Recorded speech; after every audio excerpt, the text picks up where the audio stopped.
Feral Audio.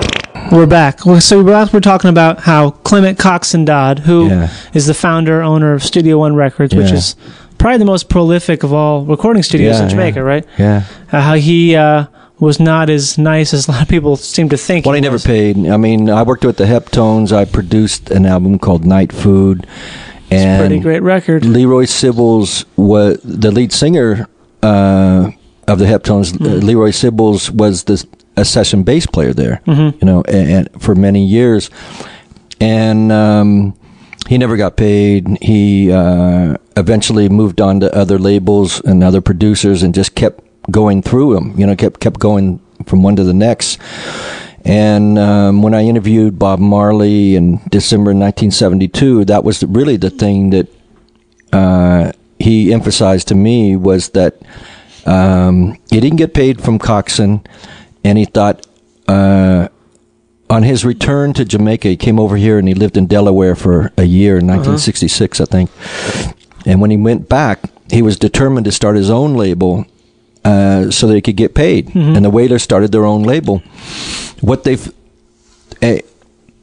discovered was that they had a big hit record during that time when they had their own label, and the pressing plant overpressed the amount of copies and then sold them directly to the record stores. So they got ripped off by the pressing plant. They went around them. Yeah. Well, so then they found that the solution was it had to be foolproof all the way through. They had to own every part of the process. Okay, so they bought vertical integration, right? Yeah. So they bought a pressing plant which still exists to this day. What's the name of the pressing plant? Tough Gong. Okay, Tough Gong. Yeah. So if you ever get a 45 from Jamaica, like they press for other people as well, and they've recently made a statement that they will never stop pressing vinyl. Like there were rumors. There were rumors about 2 years ago that Tough Gong was going to stop pressing vinyl, but they came back with that. Like, we'll never stop pressing vinyl. But they own the pressing plant, and they always get paid for that reason. That's amazing. I didn't realize that Marley was such an entrepreneur.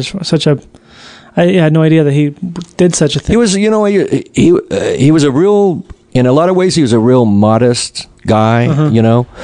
And he was, I think when they made the documentary, they did it the right way because they talked to a lot of different people, and you could the viewer could kind of connect the dots and come up with their own impression of, because he didn't really, he wasn't the kind of guy that would like reveal himself all the way to anybody, really. You know, he was kind of more introverted. So you know, you got a chance to, you know, put it all together when you saw that. But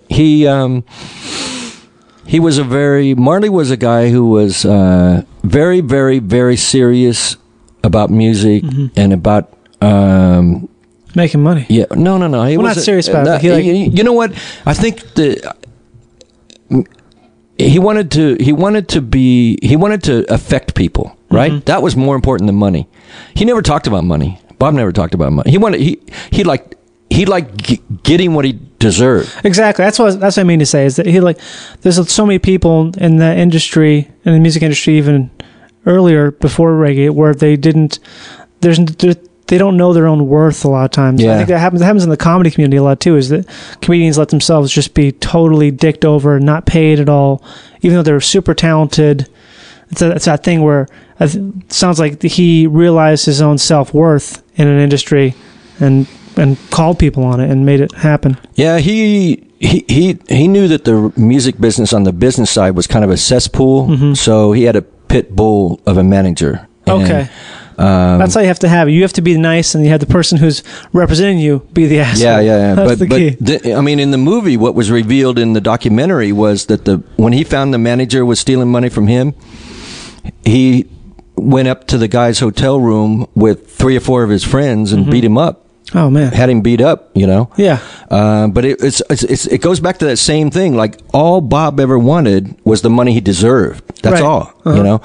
And he wasn't always thinking and talking about money or anything like that either. But his thing was really, I remember being there before he was famous. There was a meeting that he had with Chris Blackwell, and it was about career planning for Bob. Right. And then at the end result of that meeting, Blackwell told me after Bob had left, he just said one one sentence, and he goes, Bob wants to be thought of in the same sentence as James Brown, Bob Dylan, Jimi Hendrix, and he just named like 4 giant guys. I think it worked. Yeah, It worked out. he never got a chance to see it. Right. Bob Marley's popularity in his lifetime was kind of like most Def's popularity right now as a rapper. Very well respected, but not the biggest guy around.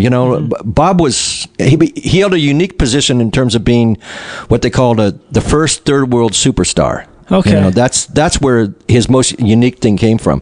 But when you compare him to all the other artists around, like, okay, in Los Angeles, Bob mostly played the Roxy, a club that holds 300 people. He never played the Greek Theater. He never played the Hollywood Bowl. He never played the Hollywood Palladium. He never could draw that many people in one place. He just wasn't that big back then. It wasn't that big, So if he could draw 5,000 people, he would have played the Palladium. Wow. If he could draw more than that, then he would have played the Greek Theater or the Hollywood Bowl. And he never played those places. And he was the biggest reggae artist of that time. Oh, definitely. By far. Yeah. So if he's only that popular, then all these other groups are even. What it really shows is how the legend grew after he passed, and now he's one of the biggest artists ever. Like his sales are right up there with any rock group, with the Beatles and with Led Zeppelin and all those kind of people that sell tons and tons of records, and Jimi Hendrix, all those people. Like Bob Marley's records are